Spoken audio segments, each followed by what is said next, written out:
tiene que ver con la planificación. Es muy importante hoy en día. Yo en mi juventud no era planificador, era más bien improvisador. Pero con los años fui aprendiendo que cuando uno planifica las cosas salen bien. Y vamos a ver cómo la Biblia nos enseña a que para tener buenos resultados necesitamos primeramente usar la cabeza, es decir, razonar y planificar las cosas. Una de las características que tenemos los argentinos es que somos muy improvisadores. Decía el profeta Copani, lo atamos todo con alambre, ¿no? Es decir, pero a su vez mi papá trabajó muchos años en una fábrica de corbatas de yacar, que es una tela muy especial. El dueño era un famoso modista, que no me acuerdo el nombre, pero una vez vinieron de Estados Unidos y de Alemania, y entonces decían, hablaban con el dueño, y se querían llevar a algunos argentinos para trabajar en Estados Unidos, porque el norteamericano es de leer el manual. Usted compra un celular, una cámara y no lee las instrucciones. Yo a veces que he armado las cosas al revés por no leer las instrucciones, y después cuando me salió todo mal, tuve que desarmarlo. El alemán es muy meticuloso para esas cosas. En cambio nosotros somos maestros en la improvisación, pero también somos muy creativos. Amén. Es decir, la creatividad parece que va emparentada con la espontaneidad. Amén. Y hay que tener un balance en la vida, ¿no? Es decir, uno puede ser creativo, pero no puede siempre estar improvisando. Y yo, unas cosas que aprendí, esto para que me vayan conociendo, a veces nos invitan con la pastora a eventos y me lo dicen un día para el otro. Si mañana es el evento, me lo dicen hoy. Generalmente no voy. Pero no porque tengo la agenda cargada de responsabilidad, sino porque aprendí a esperar. Y me gusta con antelación planificar. Aunque lleve meses. Porque yo creo que cuando uno recibe la noticia de algo, tiene que masticarla, orarla, pensarla. Y como diría Jesús, y lo vamos a ver en la palabra, calcular los gastos. No hablo de gastos económicos, no, sino gastos de tiempo, de esfuerzo, etc., ¿no? Yo no digo que seamos todos estrictos, porque a veces las sorpresas son lindas, pero digo, hay cosas que para que sean buenas tienen que ser planificadas. Lo primero que vamos a ver es Proverbio, que dice 16:9, dice, el corazón del hombre traza su rumbo. No es la Reina Valera, es otra versión, pero sus pasos los dirige el Señor, ¿no? El refrán popular que dice, el hombre propone y Dios dispone. Proverbios 20:18 dice, los pensamientos con el consejo se ordenan y la dirección sabia se hace la guerra. En el año 82, lamentablemente, nuestro país pasó por una guerra, la famosa Guerra de las Malvinas, que nació, hay dos tipos de guerra. Está la guerra ofensiva, donde es atacado el pueblo, una ciudad, ¿no? Y la guerra defensiva, que es la persona que se defiende, ¿no? Por ejemplo, nosotros no somos amantes de la violencia, pero siempre decimos que si entran a robar nuestra casa no sabemos cómo vamos a reaccionar, porque uno lo que tiene es a defender lo suyo. Lo ideal sería orar, pero a veces es como que la situación es muy difícil y no sabemos cómo reaccionar. Nuestro país, en la Guerra de las Malvinas, estaba viviendo un cuadro difícil porque estaba en un declive de un proceso militar que cada vez estaba peor, y entonces un presidente que no fue electo por los argentinos, sino que fue impuesto, Fortunato Galtieri se llamaba, de Fortunato no tenía nada, era muy devoto al whisky, y entonces medio borracho firmó un decreto de ir a la guerra. Si se quiso dar de patriota, el pueblo lo apoyó, pero no a él, sino apoyó la soberanía de las guerras argentinas, Pero lo que no sabía eran los resultados, que se vino toda la tropa de Inglaterra con aparatos mucho más sofisticados, y entonces los pobres chicos y la gente que fue a pelear terminó mucha gente muerta, otras heridas. Hoy en día están amputados porque la guerra, sobre todo en el sur de nuestro país, hace mucho frío. Bueno, la historia es muy larga, pero quiero decir esto. No fue una guerra planificada, sino fue una guerra improvisada. Por eso dice acá, en esta definición, el pensamiento con consejos se ordenan y la dirección sabia hace la guerra. Los consejos tienen que ver con, a veces, consultar las cosas. Nosotros siempre decimos a los jóvenes, no se corten solo, consulten, porque uno ha pasado cosas. Y no es que quiera enseñar por ser maestro, sino que cuando uno pasa las cosas, trata de compartirle al otro lo que la experiencia ha vivido. Proverbio 19:20 dice: escucha el consejo y recibe la corrección para que seas sabio en tu vejez. Esto es una planificación a largo plazo.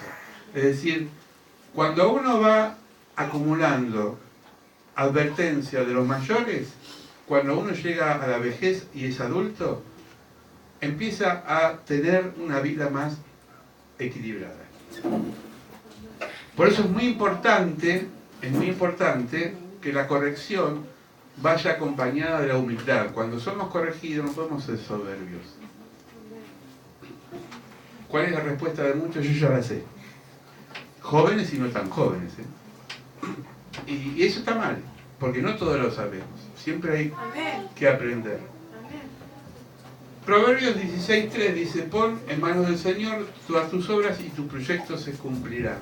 Cuando uno tiene que empezar, lo decía estos días también en el testimonio de Manuel, cuando uno empieza a tener propuestas laborales o lo que sea, lo primero que tiene que hacer es decir: Señor, ¿estás de acuerdo? Porque por más que sea un buen trabajo, una buena paga, si Dios no quiere, no va a ser de bendición. Es decir, para que algo sea bueno tiene que estar alineado con Dios. Cualquier proyecto, ¿no? Es decir, yo he visto en mi vida pastoral, llevo más de 30 años y he visto parejas que se amaban, que estaban muy, pero yo decía, no me cierra. Y no porque sea malo la relación entre una chica y un chico, sino que a veces no era el tiempo o no era el uno para el otro, ¿no? Por eso cuando Dios bendice algo, pone cimientos. Pone cimientos. Y el traicionero más grande es la ansiedad. Porque uno ya quiere ya. Y eso no está bien. Esto lo dijo Jesús. Dice: ¿por quién de vosotros, queriendo edificar una torre, no se sienta primero y calcula los gastos? ¿Se imagina un ingeniero o un arquitecto o un maestro mayor de obra que dice: vamos a juntar un montón de ladrillo, un montón de porra, un montón de cemento, un montón de arena y lo vamos a dar para arriba? Que cuando se acaba. Se queda sin laburo esa persona. ¿Qué tiene que hacer un arquitecto, un ingeniero o un mayor de obra? Calcular cuánto le puede llevar de costos. Una de las cosas que tienen los argentinos es que a veces, y también he visto también extranjeros, acá no solo, ¿no?, que pasan presupuesto y después no le da el cuero y tienen que cobrar más caro de lo que cobraron, ¿no? Es decir, en un momento donde un país vive una inflación permanente y es una carrera, a veces es conveniente, yo siempre, esto lo hablo con gente que pasa presupuesto, cobrar un poco más y después bajás, y si sos honesto devolver. Pero nunca dejes con expectativa a la gente, porque después cuando va a reponer no tiene plata y queda mal vos. Es decir, uno tiene que decir: esto va a salir tanto, porque el trabajo cuesta, ¿verdad? Pero tiene que ver también con toda la vida. Dice: no sea que después, puesto en el cimiento, no pueda acabar. Acá habla de una edificación, Jesús, física. Es decir, está hablando de la construcción de una casa. Pero ¿cuántas veces uno se embarca a hacer cosas y después las deja a media hacer y uno se quema, ¿no? Es decir, nos podemos equivocar una o dos veces, pero a veces hay personas que empiezan algo y lo dejan, empiezan otra cosa y lo dejan, Entonces, ¿quién lo va a contratar si es una persona que no tiene constancia? Y la constancia y la perseverancia es algo que es muy fundamental para tener una vida exitosa.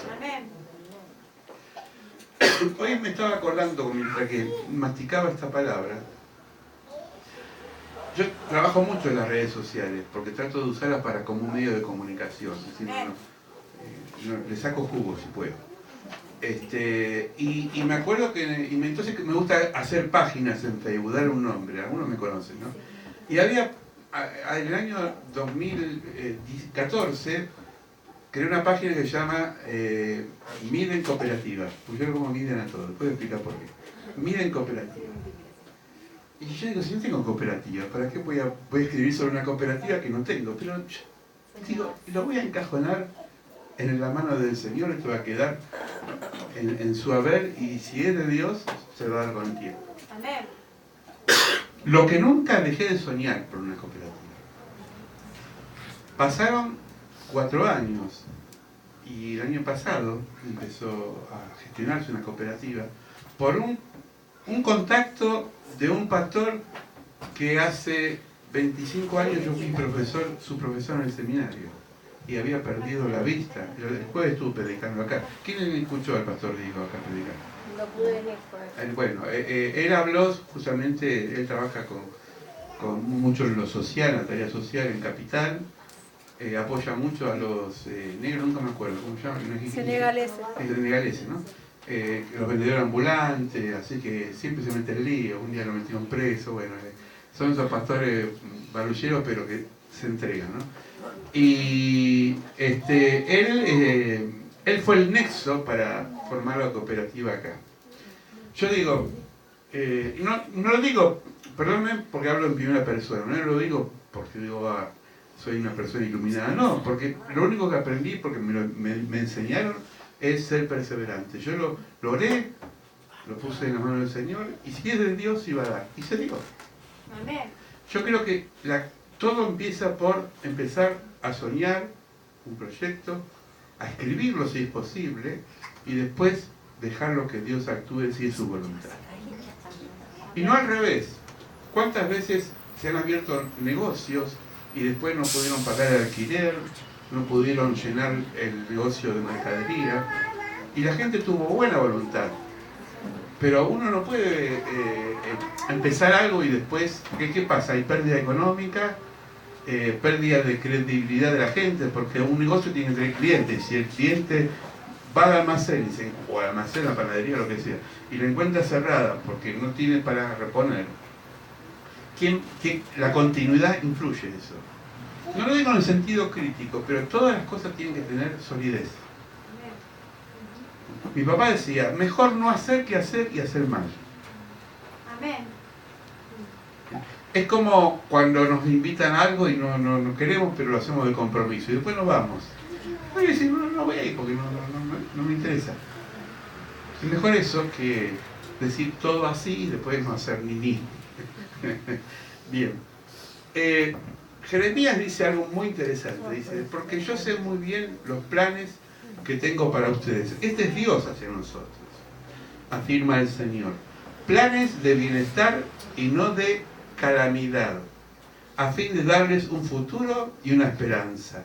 Miren qué lindo es un momento que hay una desesperanza en nuestro bendito país, donde no sabemos dónde estamos parados. Ayer, gracias a Dios, se aprobó en el Senado, se fue sancionado la ley de emergencia alimentaria hasta el 2022, perdón. Esto quiere decir que estamos tocando fondo. Y esto tiene que ver con que el gobierno actual y el que viene se tienen que comprometer a abastecer con alimentos a comedores, a comunidades, a cooperativas, iglesias, etc. Por un lado es alentador, pero por otro lado, como yo siempre digo, no tienen que haber comedores. Tienen que haber familias que trabajen, que tengan comida. Es decir, el comedor es un salvataje de emergencia, pero no es la salida. ¿Se entiende? Entonces yo creo que estamos viendo momentos difíciles. Ahora, Dios siempre bendice cuando hay planes que tienen que ver con el prójimo. Una vez en una charla pastoral, porque a veces con los pastores también nos peleamos, discutimos ideas, qué sé yo. Y entonces se estaba hablando de la salvación, si la salvación tiene que ver si yo acepto a Jesús o no acepto a Jesús, si yo cumplo lo que dice los mandamientos o no cumplo. Y yo digo, yo voy a ir a la fuente, y la fuente de la fuente de la fuente es Jesús. Porque dice San Juan que la palabra se hizo carne y habitó entre nosotros. Si Dios se hizo hombre y habitó entre nosotros. Y nadie, ni Pablo, ni Moisés, ni Jeremías, nadie tiene más autoridad que el Hijo. Por eso él dijo, antes de Abraham yo soy. Es decir, Jesús es preexistente desde siempre. Cuando el Verbo se hizo carne, empezó a poner enseñanzas que tienen que ver con la recompensa. Y esto lo vemos en el juicio final. Mateo 25 dice que seremos puestos del lado de Dios aquellos que le dimos de comer al que estaba hambriento, vestimos al que estaba desnudo, sediento al que estaba con sed, visitamos al preso, al enfermo, etcétera, etcétera. Entonces, tiene que ver con una actitud solidaria. Esto nos ayuda a abrir el juego, que hay otras personas que quizás no son cristianas, pero que tienen actitud solidaria. Por eso es importante siempre buscar la unidad y no criticar. Acá hay diferentes iglesias, hay diferentes lugares donde se está sirviendo. Y yo valorizo toda comunidad más allá de mi precepto cristiano que coincida o no. ¿Se entiende? No está muy convencido. Ah, bueno. Por ejemplo, si yo... Acá tenemos una parroquia que no es nuestra confesión de fe. Nosotros somos evangélicos, ellos son católicos. Pero tienen servicio a la comunidad. Y eso hay que felicitarlo. Porque es un acto de amor. Amén. En cambio, por más que sea evangélico y lo único que hace es mirarse el ombligo y no hace nada por el prójimo, está más cerca del reino de Dios la parroquia que los evangélicos. Perdóneme si a alguno le pinché el globo, pero no pasa por el cartel, sino pasa por la actitud del corazón. Amén. Porque seremos juzgados por el amor, no por el cartel. Amén. Y en el cielo no va a haber cartel. Amén. Amén. Salmo 24 dice, que te conceda lo que tu corazón desea y que haga y se cumplan todos tus planes. Siempre el deseo tiene que ser, esto es muy, en mí muy reiterativo, alineado con la voluntad de Dios, ¿no? Si yo deseo... Un día un hermano simpático, pero un poco desubicado, me dijo, pastor, yo hace 20 años estoy con mi esposa, me cansé, ¿puedo decir algo nuevo? Y yo, ¿usted piensa que es un coche que la cambiás? Vamos a hacer chapa pintura, ya no sirve más. Vamos a poner... Está lindo el deseo, pero me parece que no encuadra eso. Después otro me decía, mire pastor, yo, no me pasó acá, pasó en otra iglesia, yo voy a ir a la quinera. Y voy a comprar un billete, porque era justo Navidad. Y si me saco el gordo, lo dejo a la mitad de la iglesia. Digo, ¿vos te pensás que Dios te va a bendecir? Y pero mira que si son millones de pesos, sí, bueno, pero Dios no aprueba el juego. Entonces, los deseos muchas veces no están encuadrados con la voluntad de Dios.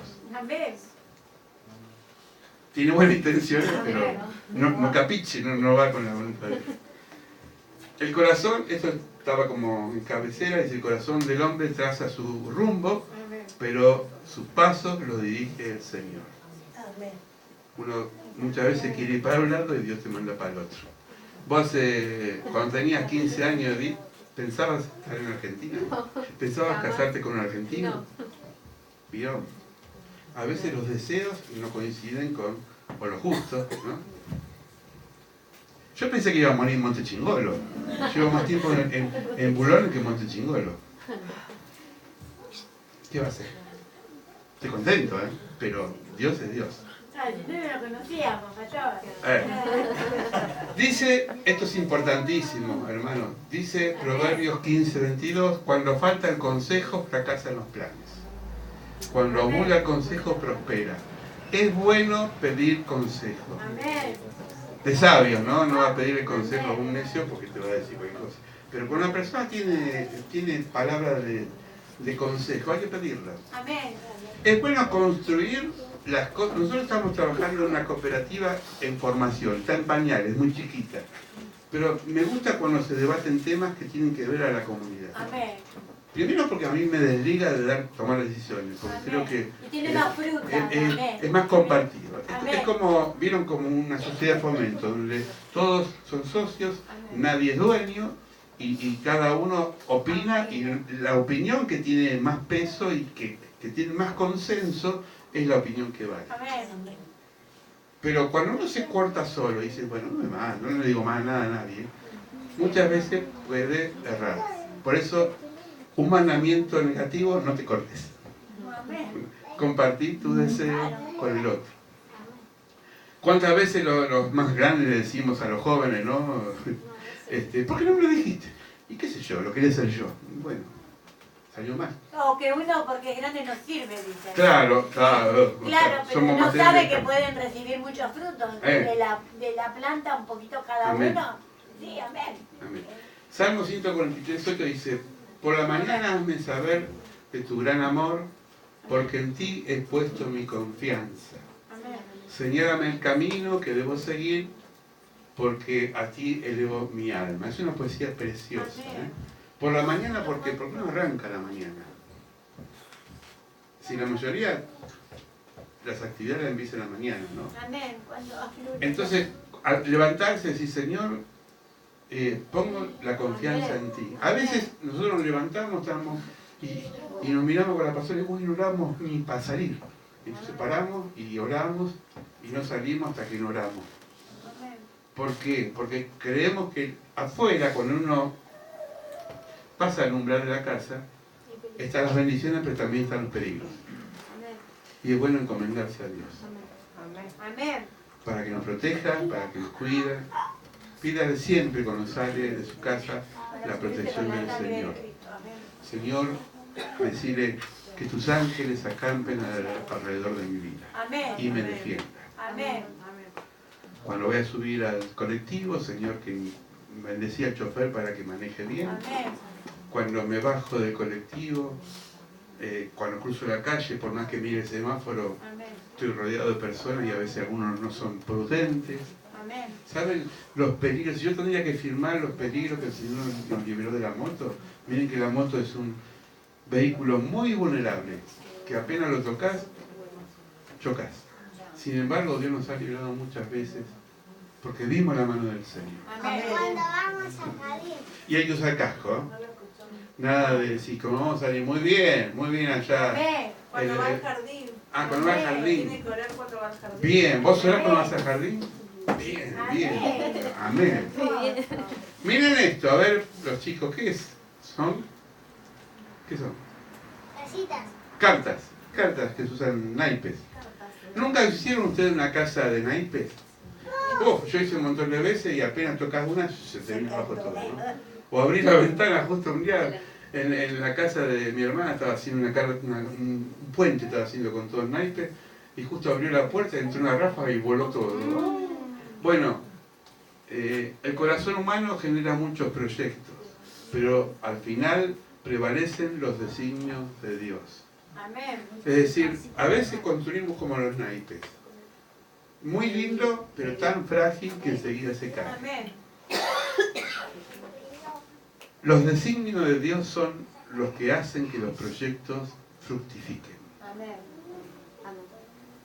Por eso no lo puse acá, pero hay un salmo que hay que leerlo, que dice, por más que te levantes de mañana y te acuestes tarde, si el Señor no está en tu proyecto, en vano trabaja el obrero. Amén. Por eso mucha gente trabaja y se afana y no consigue salir. Yo no le estoy leyendo la mente, pero digo, una vez se afana y no ve la bendición. Amén. Hay que ser sabio. Amén. Como el gran filósofo que yo siempre digo, ¿y para qué? El que estaba bajo un árbol, total, lo tenía todo, ¿no? Hay gente que se afana mucho, pero que consigue poco. Lo justo. Y esto, todo tiene su tiempo y todo lo que quiere bajo el cielo tiene su hora. todo llega. Yo cuando tenía 15 años ya quería ser adulto. Y me apuraba. Y me miraba al espejo a ver si tenía bigote, tenía sombra acá. Y un día me afeité a ver si me crecía más rápido. Y llegué a los 18, y para eso esperé tanto, no había mucho cambio. Y ahora que pasé los 60, digo, ¿por qué no tendría 50? Es uno quiere volver para atrás, ¿no? Todo tiene su tiempo, todo llega. Todo llega. Entonces tenemos que ser cautos, pacientes, y todo trabajo tiene muchas veces su recompensa, pero tiene su tiempo. Eso es importantísimo. No aceleremos los tiempos. Amén. Amén. Mis pensamientos no son vuestros pensamientos, ni vuestros caminos, mis caminos, dice el Señor. Amén.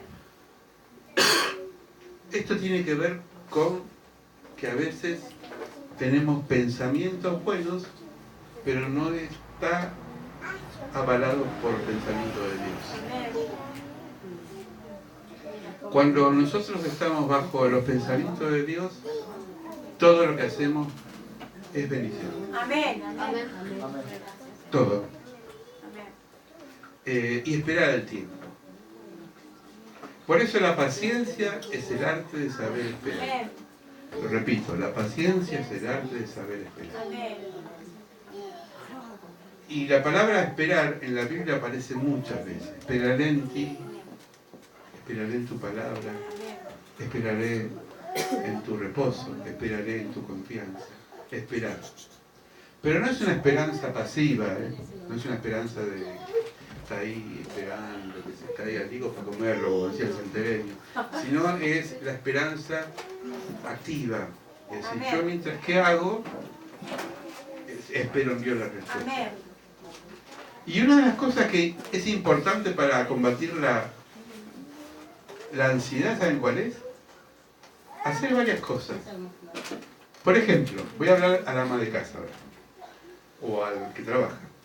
Si uno tiene que hacer una tarea y tienes otra tarea, y vos te focalizás solamente en esa tarea, por ejemplo, a mí me gustan las plantas, y yo a veces las miro a ver si crecen, y no crecen. Me voy a dormir, y al otro día me levanto y veo que hay una hoja nueva. Porque la planta tiene su trabajo, es como si la planta me decía, déjame de mirarme y esperar que yo hago mi trabajo, pues yo soy planta. Y voy a crecer cuando yo quiera, no cuando vos me digas. A mí me gusta plantar el zapallo porque es una de las cosas que comemos. Y los planté y no crecen. Y seguramente que me voy a olvidar de eso, voy a hacer otra cosa. Y cuando me acuerde, ¡uy, creció! Me sorprendió que la espera desesperada. Porque decía Antonio Machado, el que espera, desespera. Es una verdad verdadera. El que espera, desespera. Entonces, hay que esperar, pero no hay que desesperarse. Y hay que saber el tiempo para cada cosa. La naturaleza, ahora que estamos al umbrales de la primavera, la naturaleza es muy sabia. La higuera que me dio Cristina, que me encanta, hace un mes parecía un palo todo seco ahí, y digo, ¡ay! Se murió. Y ahora tiene hojas verdes, lindas. Tiene 4 higuitos ya. Yo digo, no, esta todavía no se embarazó. Pero digo, es decir, ¿por qué? Porque agosto no va a crecer una planta frutal que es bien del calor. La parra ahora está pelada como mi cabeza, no tiene nada de hoja. Pero qué bien, en enero y en febrero y en diciembre, que hace calor, qué sombra que nos da. Entonces, si la naturaleza nos enseña que las cosas tienen ciclo y tienen momento, ¿por qué nosotros queremos adelantar las cosas? En estas reuniones pastorales uno aprende muchas cosas. Escuchamos a un pastor que trabaja mucho en alimentación y nos decía cómo aceleran el proceso de los pollos para venderlos rápido. Le ponen hormonas, le inyectan un montón de cosas, te lo inflan y de un pollito así te lo hacen así grande y cuando vos lo pones en el horno sale una palomita. ¿Saben por qué? Porque como quieren vender por kilo, pero lo que te venden es agua más hormona más inyección. Estamos comiendo venenos, hermanos. Hay gente que está excesivamente fuera de peso, yo soy uno, pero no quiere decir que tienen los nutrientes. ¿Se entiende? Es decir, comer mucha harina, y esto lo he aprendido, Amén. no quiere decir que me estoy alimentando.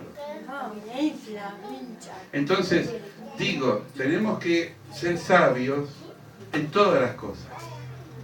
No acelerar. La sociedad acelera todo ¿para qué? Para vender. Para vender. Pero nosotros tenemos que comprar también la esperanza de Dios. Amén. Amén. Amén. No te afanes acumulando riqueza, tampoco afanes a nadie, ¿no? No te afanes acumulando riqueza, no te obsesiones por ella. Ustedes yo sé que no, porque somos todos para abajo, ¿no? Pero a veces la ambición no tiene que ver con el dinero excesivo. Tiene que ver con la actitud de corazón. Amén. Yo conocí gente de mucho dinero que es desprendida y no tiene problema de bendecir a una iglesia, a una obra.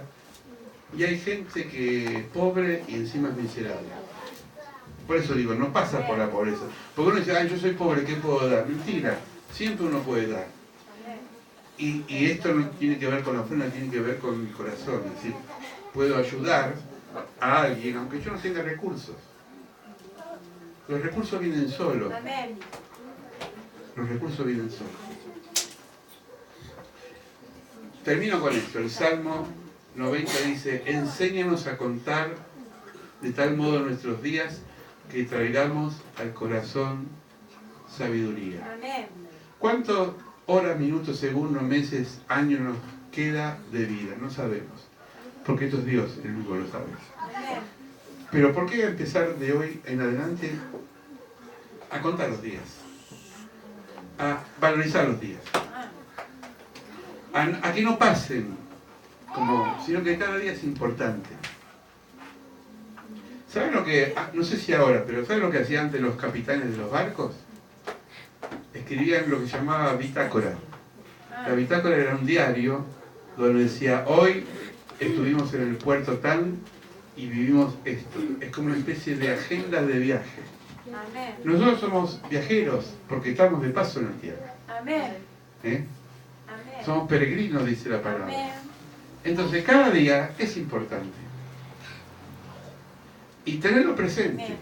Y recordarlo, ¿por qué no? Amén. Porque todo nace por cosas pequeñas y terminan después en proyectos. Amén. Ahora que te veo a vos, me acuerdo. Una vez estábamos comiendo acá. Entonces, no voy a dar el nombre, uno de los jóvenes nuestros dice, pastor, ¿por qué no miramos una película? Claro, lo único que tenía yo televisor en mi pieza. Y empecé a pensar, si vienen toda la pieza no aguanta nadie. Y entonces se prendió, vieron, yo digo que hay gente que tiene la vocación de fósforo, ¿no? Una chispita prende un brasero. Entonces, en base a esa propuesta, esa chispita, surgió de comprar esto que lo pagamos con el dinero de la iglesia, ¿no? Bueno, hemos visto películas, vemos videos, las predicaciones, etc. Es decir, a veces las pequeñas propuestas que parecen insignificantes marcan un rumbo. Amén. A mí, yo estaba trabajando en un hogar de chicos, donde lo que conoce Emanuel, en el año 90, y yo quería hacer algo para los chicos, enseñarles algo nuevo. Y en esa época empezaban a salir las primeras computadoras, que eran unas cosas así grandes. Y vino un muchacho que no era cristiano, él tenía su religión, que no me acuerdo de lo que era, pero era una persona buena, y me decía, pastor, ¿por qué no compras una computadora y enseñar a los chicos? Y le dije, ni enchufarla sé. No sabía lo que era una computadora primero. Pensé que era como las películas de Star Wars, que yo le hablaba y me respondía. Cuando la compré y la armé, me quedé mirando así la pantalla y había un puntito que titilaba ahí, en un monitor ámbar, chiquito, así, de color ámbar, y yo escribía y encima el sistema operativo estaba en inglés, y me decían, no file no sé cuánto, no encontraba el archivo, y yo no sabía inglés. Y digo, yo pensé que me iba a resolver todos los problemas de la vida. Al contrario, de ese momento empezaron todos los problemas, porque fueron horas de desvelo, noches sin dormir porque me empecé a apasionar y empecé a estudiar, pero fueron meses de parto, porque digo, esto tiene que andar, si lo compré por algo. Y después de 6 meses de lidiar con un aparato que no sabía ni para qué servía, empezamos a compartir a los chicos del hogar una pequeña enseñanza. Amén. Eso fue en el 90. En el 94 me llamaron a un colegio para dar clase. Miren cómo se dio las cosas. No soy Stephen King, ¿cómo se llama el anteojito que estaba en silla de ruedas? Hawking. No soy ese, no soy Einstein. Soy una persona normal, pero testaruda. Hasta que no algo no logro, no paro, ¿no? Y creo que esto es importante. Por eso, ¿cómo surgió este proyecto? De una persona que me dijo, ¿por qué no compras una computadora? Entonces, estemos atentos cuando alguien nos dice algo. Porque quizás es Dios que está usando a esa persona para hablarte al corazón. Amén. Amén. Amén. Y a la pastora le dijeron, ¿por qué no estudias acompañante terapéutica? ¿No? ¿Y bueno, estudió? Sí. No sé si alguien te dijo, voy a estudiar enfermería. Pero a veces uno viene y te dice algo y tira la chispa. Y también porque te van a decir cosas que incongruentes, ¿no? Porque eso también hay. Hay que, como dice Pablo, escuchar todo, examinar lo bueno y retener lo bueno.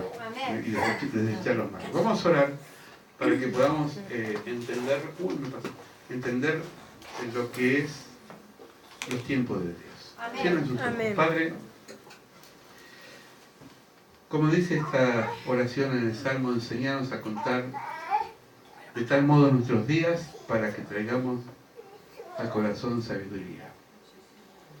Entendimos que sabiduría no es conocimiento, es saber lo que hacer.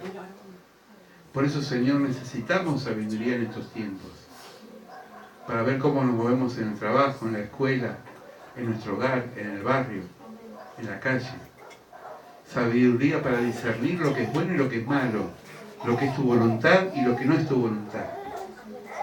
Sabiduría, Señor, para poder soñar en voz alta, ¿por qué no? Y escribir algún proyecto, un sueño, algo que queremos hacer y todavía no lo hemos hecho.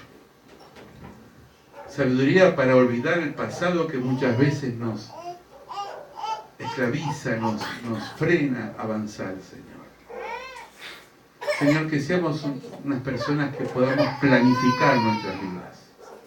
Que podamos, Señor, en ti tomarte como un socio, como un compañero y decir todos los días, Señor, yo quiero hacer esto, pero quiero tu aprobación, quiero tu respuesta.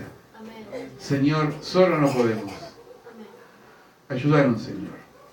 Ayúdanos a entender en dónde estamos parados y para qué lado caminar. Gracias, Señor, por estas palabras de la Biblia, los consejos de Proverbios, de los Salmos, de Jeremías, de Jesús mismo. Gracias por este momento. Bendice la palabra y que dé frutos en nuestro corazón, el 100 por 1. Amén y amén. Dios los bendiga.